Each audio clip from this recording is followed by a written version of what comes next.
What do you think it costs to live the American dream? It will cost you $4.4 million. That's according to a financial market news and investment site. Investopedia breaks down that lifetime total into an itemized list for a family. The most expensive item was retirement at $1.6 million. Next is a lifetime cost of home ownership at $930,000. You have kids? Well, how about two? Raising two kids, including college, costs an average of $832,000. Other items in the total include vacations, pets, weddings, and funeral expenses, and monthly payments on two new cars from the age of 29 all the way to 75.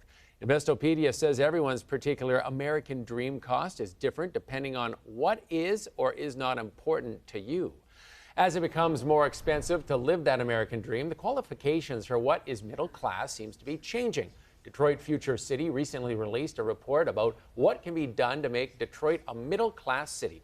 And joining us now to go over the findings of the report is Ashley Williams-Clark from Detroit Future City. Thanks a lot for coming in, Ashley. Thanks for having me. All right, so first off, why don't you give us a definition of what middle class is when it comes to our city and our area? Certainly. We based off of the national median income, and that roughly translates to around $60,000 to $150,000. Okay, so we got that idea of what the money is for the income. Now, we always talk about kids. The kids are our future. We talk about how expensive it is to have a couple of kids and put them through college if that's the route they decide to go.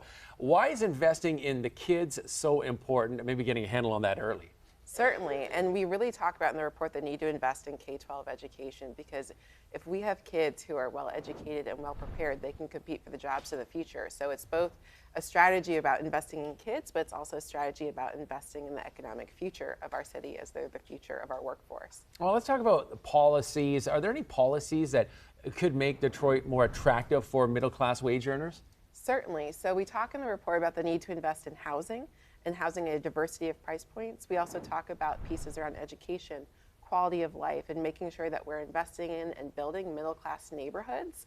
But we're also aligning around strategies that focus on moving Detroiters into the middle class, keeping them there, and when combined with the neighborhood strategies, we're creating strategies that will mean that people want to choose Detroit and will stay in Detroit once they enter the middle class. Now, what is the state of the middle class housing right now? Do we have enough of that available, or is that something we'd need more of? It's certainly something we need more of. We need strategies to invest in creating housing, whether that's rehab or new builds that will attract middle class households.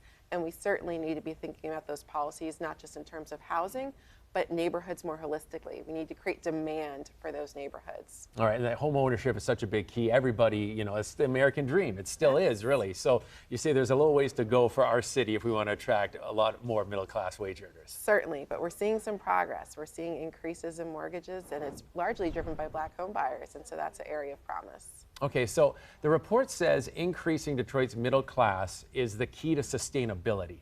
Tell us exactly why that is.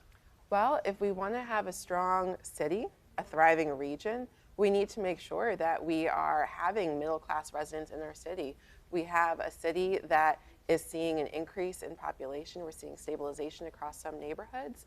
But for us to really compete economically, to think about how Detroit can be a driver for the region, we want to make sure we have people of diverse incomes, and having that strong middle-class base will be really critical for that. Does the report say anything about where Detroit ranks when it comes to attracting middle-class wage earners to other cities? Are we high, low? Do we have more or less in our city? Does it touch on anything like that? So we look at how we've done over time, and we've certainly seen a decline in the number of middle-class households and the middle-class neighborhoods.